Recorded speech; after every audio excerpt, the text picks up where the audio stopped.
Hello, and thank you for tuning in. I'm J.J. Schlesinger. And I'm Allie Havens. Last Tuesday, in a New Jersey court, Nicholasschenken was finally exonerated and all charges were dropped in his possession charge case due to illegal search and seizure. Last October, Nicholas was heading out to work when he could not find his keys. He shut the front door and left for work. Later that day, a neighbor noticed the door open and called police, since she watches a lot of CSI and someone might be dead in the home. The police show up and ascertain there is no dead body or hurt person in the home. However, instead of leaving immediately, police started to search through drawers where they found a small amount of marijuana and a pipe. These were confiscated. Two days later, the police came and arrested Nicholas. John Keating, Nicholas's lawyer, brilliantly argued case law to the judge on the dismissal hearing. The judge then proceeded to ask the prosecutor many questions about the case. The judge questioned her over and over again in regards to a provision in New Jersey law called community caretaking. The community caretaking provision allows police officers to enter a car or home if an emergency or life or death situation is taking place without a warrant. Well, so they can enter the home, but do they hope to find a dead body in the drawers or the glove box of a car? It's strange how they have the ability to enter the home, but then they went and searched for other reasons to ticket someone and collect revenue, which is pretty much their primary role. Well, if the only reason why a police officer would maybe need to go into a home where they didn't have consent of the person, because either they have consent of the person and are allowed to search, or they don't have consent and have to get a warrant in most cases. So I guess maybe this community caretaking law is to address certain situations in which there is an emergency but the homeowner's not there to give consent. But it seems like in those cases that this law is obviously going to be used to enter people's homes just to sort of further the methods of the drug war. That's right. Which is what happened in this case. And it's really unfortunate that people can't trust the police to be understanding in the situations. Right, and once they enter the home and figure out there is no dead body and the CSI fantasy no longer exists, shouldn't they just leave the home? I mean, a common person walking into someone else's home to help them would just leave the home. Who starts going through drawers and searching personal belongings? That's the actions, I think, of a person who is morally corrupt. And those sorts of individuals shouldn't be police officers as far as I'm concerned. I'm curious to, I think that even the people who live in New Jersey who wouldn't have necessarily any drugs in their possession at their homes should still be worried about the way this law is being applied, because who knows if maybe you don't have enough fire detectors, if there might be some kind of codes that you're breaking that you don't even know about, and things that aren't necessarily posing a danger but could end up leading to charges being brought on you or your landlord. And it's one of those things where we have to be really careful about how we allow the police to come into our lives and see our private homes. And this is obviously a case of abuse of that. Right. In fact, I think there's a book that's something like 3 felonies a day is what it's called, and the idea is that every American commits 3 felonies a day, and the police just have to find out which ones they're doing so they can start getting their plea deals, getting the fines, issuing tickets, and obviously not a lot of felonies, more misdemeanors and violation type level crimes. But the simple fact is that there are so many laws on the books and so many regulations that it's almost impossible to go through your day without jeopardizing yourself to some forfeiture of assets, time in a cage, or hassles in a courtroom. The joke about the neighbor, I think it was said in jest, thinking that it was CSI. I think that maybe sometimes people feel like when they call the police that they're doing someone a favor, because that's how it works sometimes on CSI. That's what the police are there to do, is to solve crimes. But in practice, there's not much of actually solving crimes, it seems, because their resources are better spent going after victimless crimes, because they're easier to prosecute, the revenue's higher, and they have to spend less time proving it.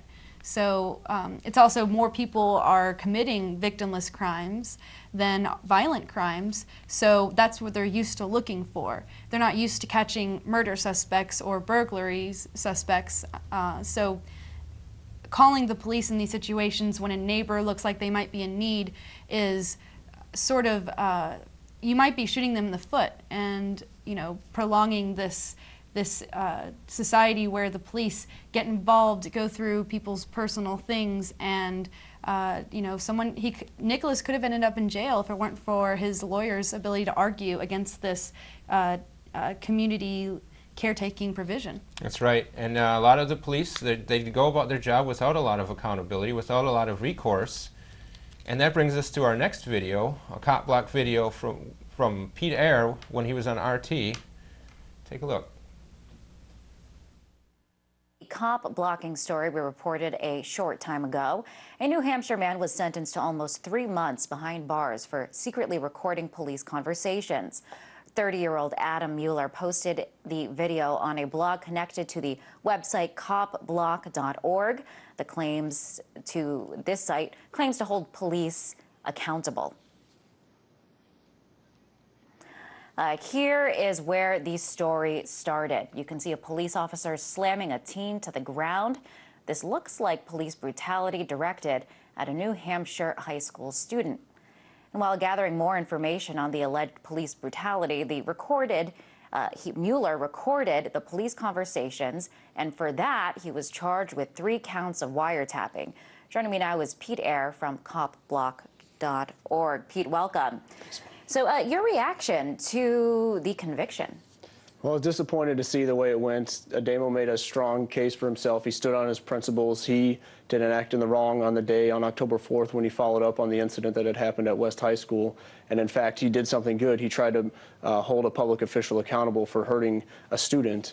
But, you know, irregardless of what the verdict was on his case, he undoubtedly shared ideas about self-ownership and about personal responsibility and about CopBlock and some other good outlets with a lot of people. So there was a lot of good that came from this, and that will still continue to come from this.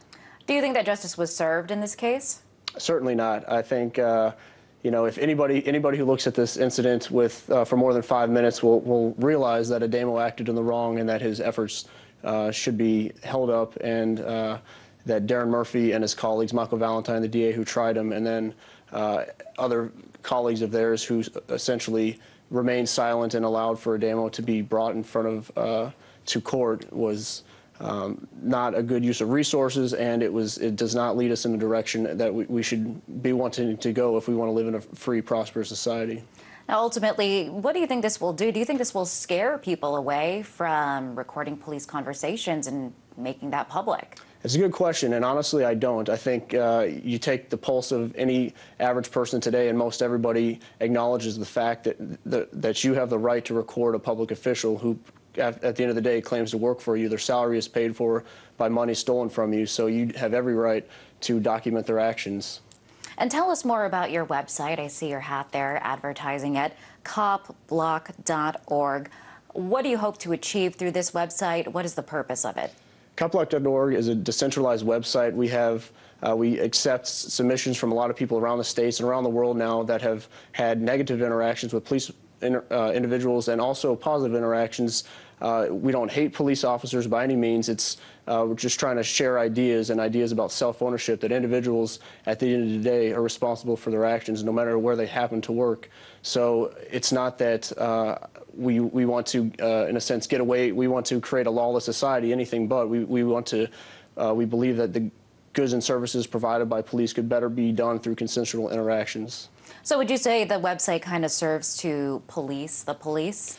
Exactly. We definitely seek to police the police. We have a sister site, copreports.com, where people can share their interactions. We encourage people to document their interactions with police. We try to support each other when we're negatively impacted. And ultimately, my goal for the site is for it to not to exist. We live in a society where it's not needed, where people are responsible for their actions, whereas today sometimes folks with badges get away with things wrong for you and I.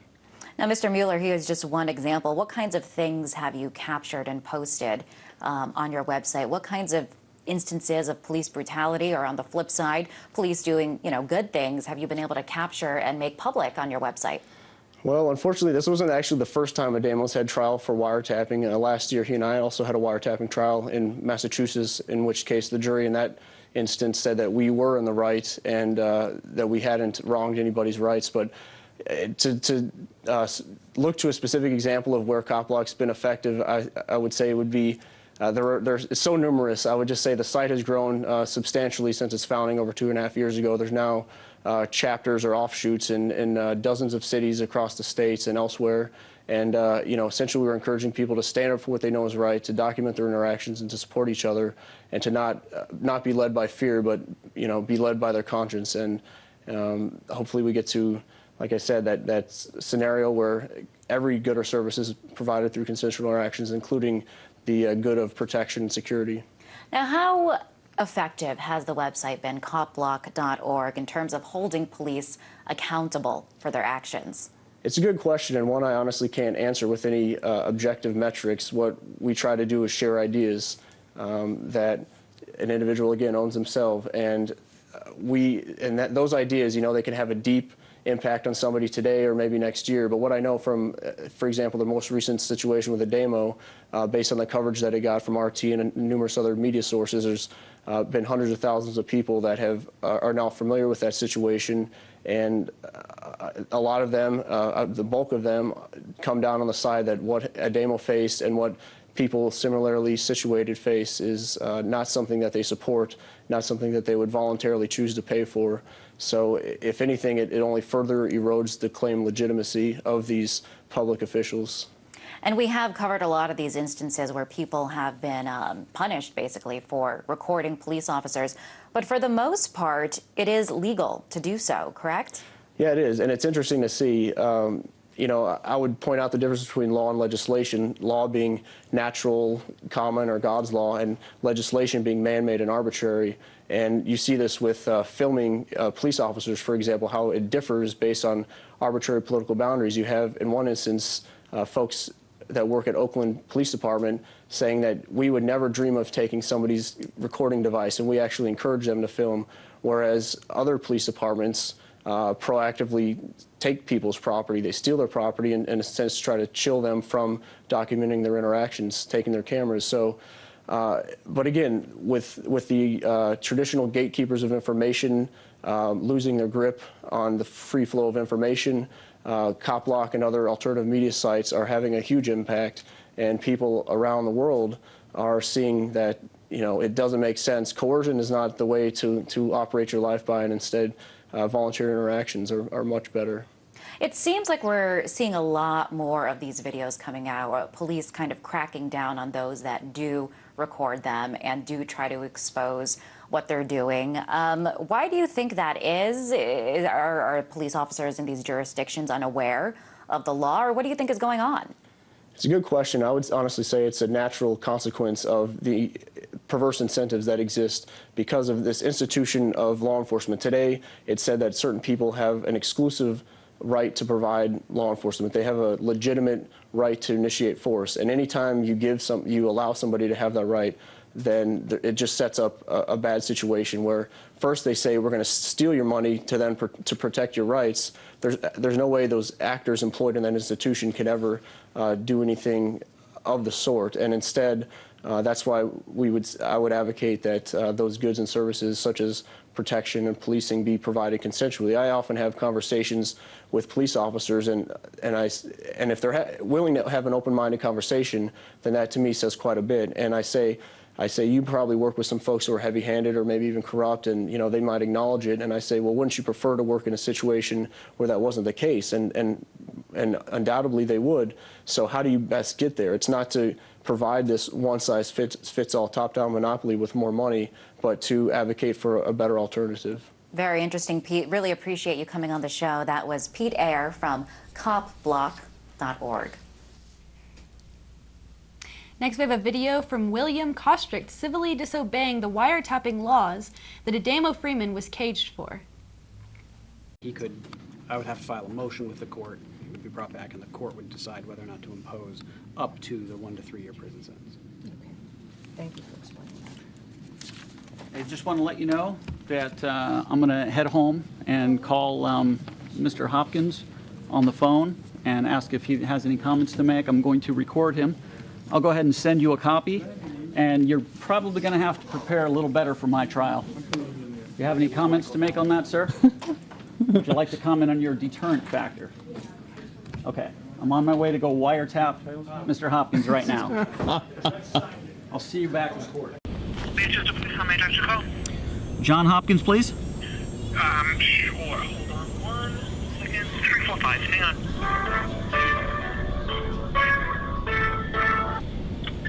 Control, Captain Hopkins. John Hopkins, yeah, this is William at CopBlock.org. Yes. Yesterday, when I called the police station, when the person picked up at the front desk, they made a disclaimer that all of the phone calls were being recorded on that end. That didn't happen today. Can you? I'm not clear. Only certain phones in the police station are recorded. I understand. There's only 7 lines that are recorded. Those are all at the front counter and communications.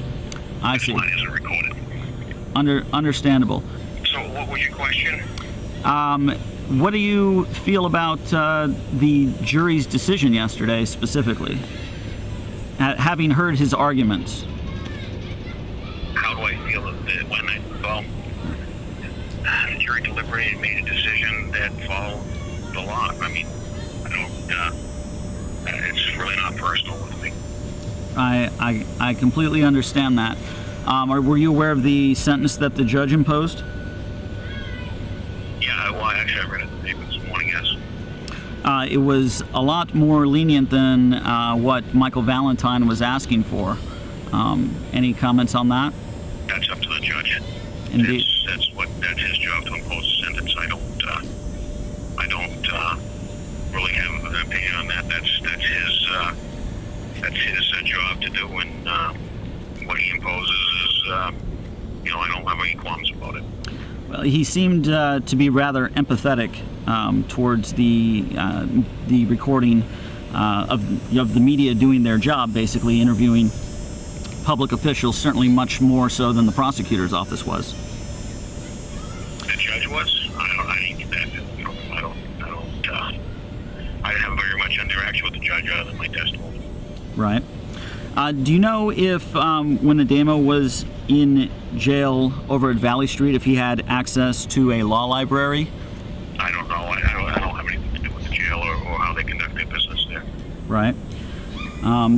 So, all right, just one more quick question. How did it come to your attention that the interaction between you and Ademo had been recorded without your express consent? I was told by somebody that worked here that I was on the internet, and I viewed it on the internet. And that's the first I saw that was recorded. Was that person, do they get paid to look at CopBlock.org videos, or was this something that they happened across on their own time? I don't know how they came across it. But I mean, I've looked at your CopBlock.org while I'm working. It's an excellent source of information. I can't exactly put my finger on whether or not the certain members of the police department there are following it as part of their job, or if it's just 100% personal curiosity on their part.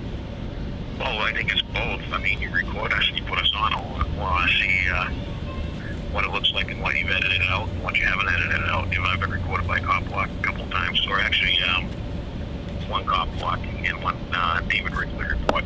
I don't know if is that the same? Are you guys the same thing, or is that different? Mm-hmm. Well, people are independent individuals contribute to the organization, so it's not a hierarchical, top-down sort of thing. Have you felt that any of your interactions in the past were unfairly edited? None of mine. No, they've always showed exactly what you recorded every time you've recorded me so far. All right. Thank you, John, for taking my call. I appreciate it. Okay. Have a nice day. You too. Well, so William Caustic basically followed through with his promise and wiretapped the gentleman that was on the stand against Ademo. Hopkins, something, yes. Well, it's only considered wiretapping, allegedly, in New Hampshire. Most other states, and I don't know if the jury who found Ademo guilty realized this, but in most other states, you don't have to have both parties consent in order to be a reporter, basically. And it's very important to get these people on the record in their genuine sort of, off the cuff, how they would normally deal with someone calling the police station. How would they normally respond to that situation? Are they good at taking complaints? Are they good at, getting good information and answering questions properly? And it's important to not allow for a two-faced police department where when it's reporters they give you one side, and when it's behind the scenes or just someone calling them, they give you another side, because they know if they don't know they're being recorded, they can come after you based on what they said in the conversation. Exactly, and I think the original intent of the law obviously was to protect people's rights, and whether or not it does a great job of that is hard to say, but in this case it's a tool by the government to sort of chill accountability, chill recording of police officers and bureaucrats, and I don't think that's a very proper way for this law to be applied. I think public servants, it's a case of on the job, on the record, and they should be expecting to be held accountable for their actions. Right, and I'm very glad that William Caustic did this activism, because it's important to see what different techniques are going to be effective in the courtroom. Ademo was trying one technique, which was just to sort of speak to the accountability, sort of the point of CopBlock.org, that message, that's where he is coming from. I think Will Caustic might be more willing to make legal arguments, and we'll just see what happens with this if he's going to be brought up on charges for wiretapping after doing this, because it's effectively the same thing that Ademo did and got jail time for. Right, exactly. And as you said, there's different individuals, different activists take different routes, and another Ademo thing Ademo also focused on the jury nullification aspect, which I think is definitely a road that needs more effort and promotion, because I think that's how a lot of these victimless crimes can be handled, is when a jury, if you're on a jury and someone's done something where they've harmed no one, they've damaged no property, then why should they be guilty and face any sort of fine or penalties, regardless of the law? Because if there isn't a victim, what's the crime? Well, if you find someone guilty and of a victimless crime, then you're aiding in victimizing that person. Because so far they haven't victimized anybody, and if the state wants to come down on them and throw them in jail or impose some punishment, and it's an unjust punishment and you find that person guilty, then you're aiding in making a new victim. And it's just very important to know what jury nullification is. Exactly.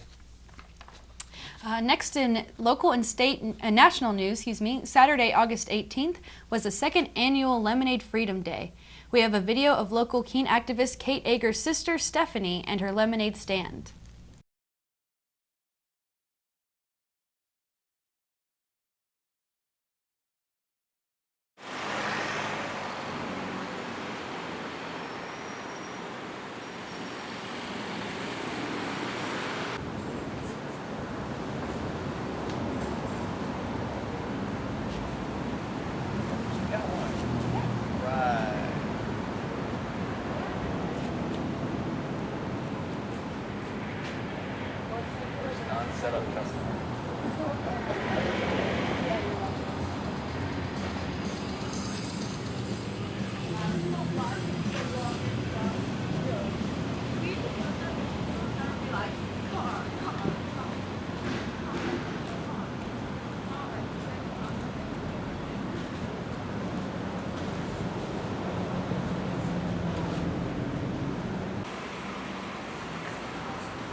Did you have to fill out any paperwork to set up the stand today? No. So has everybody been supportive of your stand? People have wanted to get lemonade? Yeah. Do you anticipate there might be any problems with police or? No. Do you have any comments on like your motivations for setting it up? Did you do it because today is Lemonade Freedom Day, or did you just want to set up a stand? Lemonade Freedom Day. Do you expect it'll be a profitable venture? What? Do you think that you'll make money from today, from your investment? Yeah. Well, best of luck with your stand. What? Best of luck with your stand. Thank you.